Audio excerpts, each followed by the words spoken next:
Le Big One, le séisme majeur et catastrophique, c'est la crainte de tous les habitants de la Californie. Ils savent qu'un jour ou l'autre, il arrivera. Selon les experts, il y a 90% de chances que le Big One se produise dans les 3 prochaines décennies. Mais il y a presque 30 ans déjà, les Californiens ont bien cru que l'heure était venue. Le 19 octobre 1989, à 17h locale, en pleine heure de pointe, un séisme de magnitude 6,9 frappait San Francisco. La secousse avait duré 15 secondes seulement, fait 67 morts, plus de 3000 blessés et 20 milliards de dollars de dégâts. Une des catastrophes naturelles les plus coûteuses de l'histoire des États-Unis. This is a tragedy of tremendous proportions, as you all know. We have lost well over 200 lives at this point, and particularly distressing is that most of those lives, or a high number of them, approximately 200, were lost in the collapse of that overpass that should not have collapsed. And it is our responsibility to pursue the structural integrity of our buildings and highway structures so that they are earthquake safe. À l'époque, l'épicentre du séisme se trouvait à quelques kilomètres seulement de la Silicon Valley, là où sont installés aujourd'hui tous les géants du web et de la technologie. On imagine l'impact humain et économique qu'aurait désormais une telle catastrophe. Alors aujourd'hui, comment les Californiens se préparent-ils au Big One? Quelles leçons ont été tirées du séisme de 1989? Billet retour à San Francisco, c'est un reportage de Valérie Defer et Romain Chany.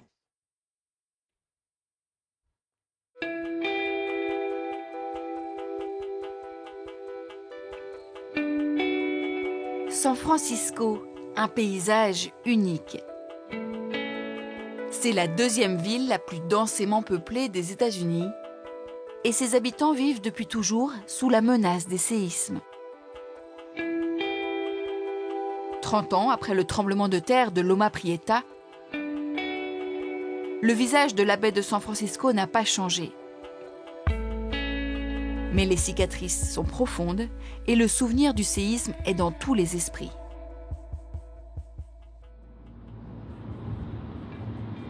Ce 17 octobre 1989, Nancy Sanger s'en rappelle comme si c'était hier. À 17h04, très exactement, Nancy traversait le pont du Golden Gate. J'étais juste ici, au milieu du pont. Et 3 secondes après, le pont s'est mis à se balancer d'un côté, puis de l'autre. Et à l'époque, il n'y avait rien qui séparait les voies. J'ai tout de suite compris ce qui se passait. J'ai vite compris que c'était un tremblement de terre. C'était très impressionnant.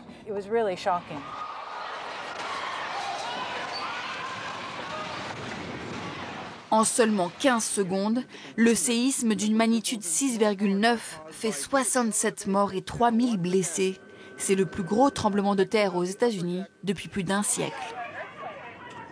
La Marina, le quartier où vivait Nancy, est le plus durement touché par les secousses, mais aussi par les incendies qui éclatent après le séisme.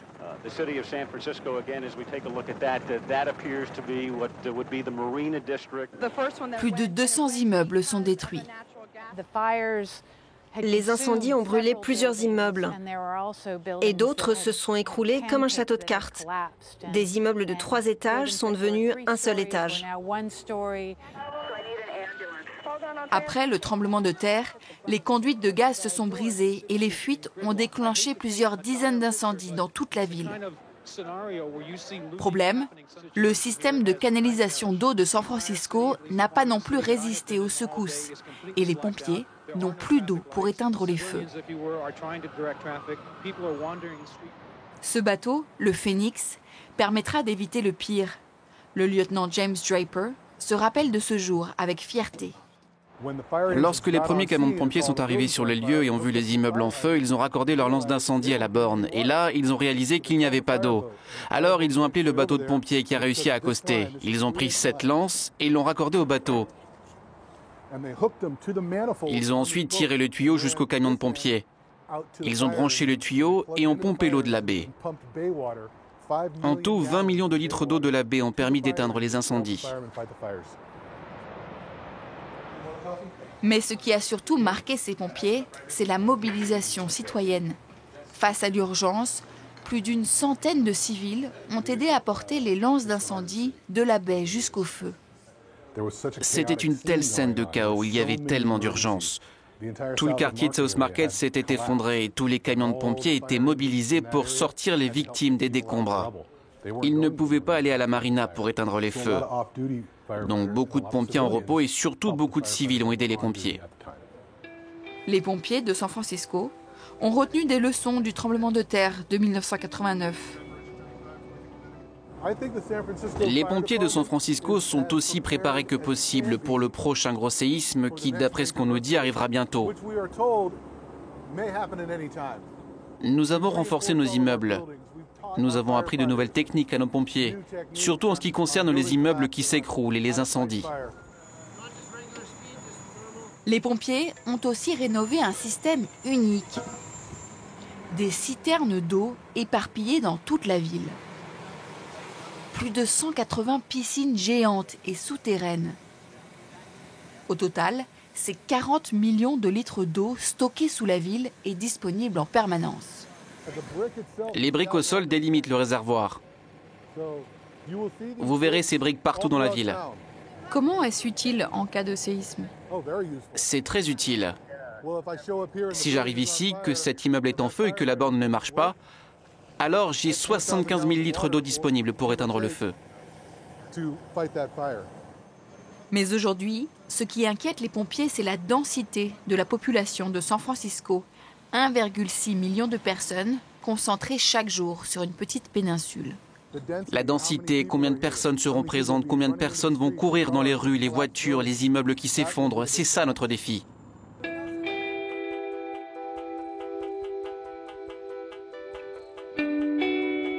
À San Francisco, la menace du Big One est dans tous les esprits, mais aussi dans toutes les statistiques. David Crooker est sismologue à l'USGS, l'Institut américain d'études géologiques. Et ici, l'éventualité du Big One ne fait aucun doute. Il y a 90% de chances d'avoir un séisme majeur dans la baie de San Francisco dans les 30 prochaines années. C'est énorme. Ça va arriver, ça va se produire. Depuis le tremblement de terre de Loma Prieta, David Crooker et ses collègues travaillent sur la mise en place d'un système d'alerte des habitants. Voici une de nos stations sismiques. Ils ont installé plus de 350 capteurs comme celui-ci dans toute la région de San Francisco. Là, ce sont les deux capteurs. Ici, les capteurs enregistrent les mouvements de la Terre suite à un séisme. Puis, ils envoient une alerte sur les secousses au public et alertent les premiers secours. C'est ici que sont ensuite stockées les informations. Le système Check Alert permettra d'envoyer un SMS sur le téléphone portable de tous les habitants pour les prévenir qu'un séisme vient de se produire, comme dans cette simulation. Le séisme vient de se produire et en 6 secondes, cette secousse va nous atteindre. Et c'est à ce moment-là qu'on ressentira le fort tremblement de la Terre. L'information digitale est diffusée à la vitesse de la lumière, plus rapidement que la secousse du séisme qui voyage à la vitesse du son. En 1989, l'alerte aurait pu prévenir les habitants de San Francisco 60 secondes avant que la Terre ne tremble, le temps de se mettre à l'abri et peut-être de sauver des dizaines de vies. Mais le système n'est pas encore opérationnel. L'obstacle est technologique, mais aussi financier.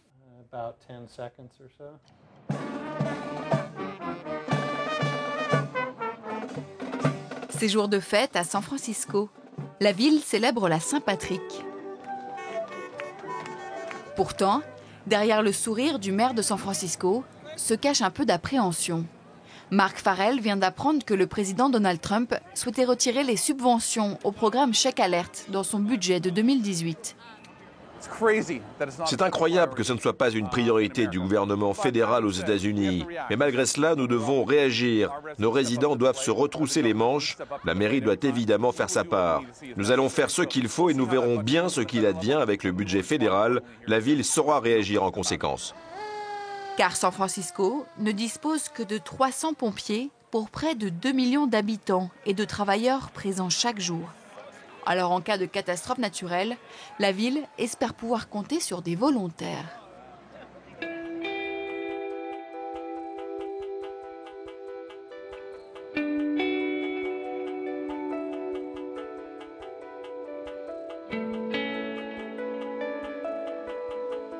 Dans son garage, Jean Lee a tout l'équipement nécessaire pour survivre en cas de tremblement de terre.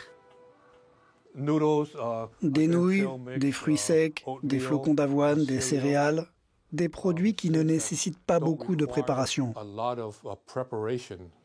Mais surtout, il est désormais équipé et formé pour apporter les premiers secours aux habitants de son quartier en cas de désastre. Quand j'arriverai dans les décombres, j'aurai cette lampe frontale qui clignotera et je dirai haut et fort « Nous sommes les secours. Si vous entendez le son de ma voix, venez vers moi, venez vers la lumière. » Et parce que cette lampe clignotera, les gens sauront où je suis. Lors du séisme de 1989, beaucoup de résidents de San Francisco, comme Jean, se sont sentis impuissants. Ça a été un vrai déclic, car nous ne savions pas quoi faire.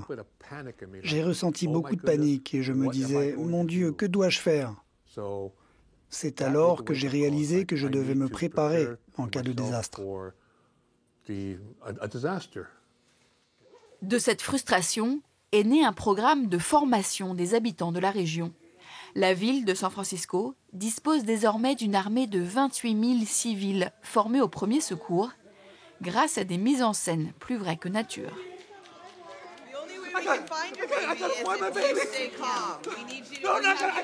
Ici, ils entrent dans une salle avec plusieurs blessés juste après un séisme. Le rôle des civils, faire gagner du temps aux pompiers en triant les victimes par ordre de gravité. Dans le rôle de la victime, on retrouve Jean, amputé d'une jambe. He's breathing less or more than 30 times a minute. We'll say it's 24. So he's breathing less. We'll say it's 24. He's a really good actor. How about cap refill? Dans le cas d'un tremblement de terre, c'est primordial d'avoir l'aide de la population civile parce que nous allons être dépassés. Donc nous aurons 28 000 personnes qui pourront nous aider à identifier les immeubles à risque, à secourir des victimes. Et ce sera une ressource précieuse grâce au grand nombre de personnes que nous avons formées. Je me sens... Même si je sais que c'est une fausse amputation. J'ai appris que ce n'est pas parce qu'il vous manque un membre que vous êtes nécessairement dans la pire catégorie des blessés. Ce n'est pas facile à intégrer, mais c'est logique. Je pense qu'en cas d'urgence, il sera très difficile de garder les idées claires et de suivre le protocole. C'est en ça que cette formation est inestimable. Après 3 jours de formation, ces volontaires repartent avec un diplôme. Mais aussi un casque, un gilet et une paire de gants. Un uniforme vert pour rappeler à leurs voisins qu'en cas de séisme, San Francisco peut compter sur une armée de secouristes bénévoles.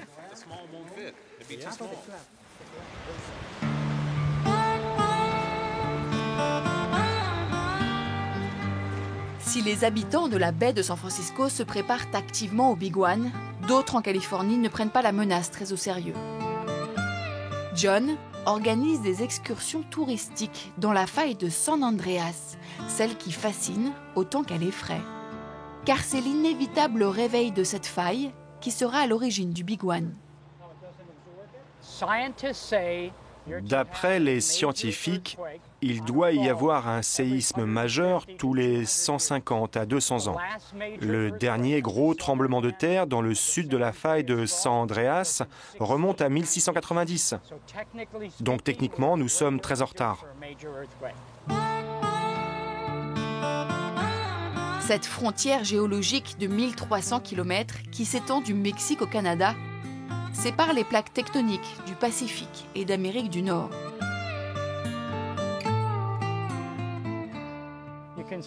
Là, vous pouvez voir comment la roche sédimentaire penche vers la droite.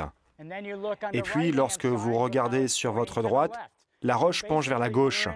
Donc nous sommes précisément dans la faille de San Andreas. C'est une zone qui serpente et nous allons aller au centre.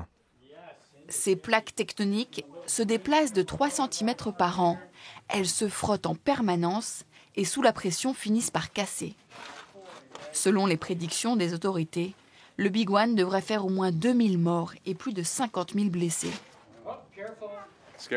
Si j'ai peur? Non, pas là tout de suite, mais j'imagine que s'il y avait une secousse ou de l'eau qui jaillissait, ça ferait plus que peur. Ce serait terrifiant. Et vous seriez seul car j'aurais déjà foutu le camp. Ici, les visiteurs jouent à se faire peur. Pourtant, à San Francisco, comme dans toute la Californie, la menace du Big One est bien réelle. Et voilà pour ce reportage à San Francisco, reportage que vous pouvez retrouver bien sûr sur france24.com et sur toutes nos applications mobiles. Je vous dis à très bientôt pour un nouveau numéro de Billet Auto.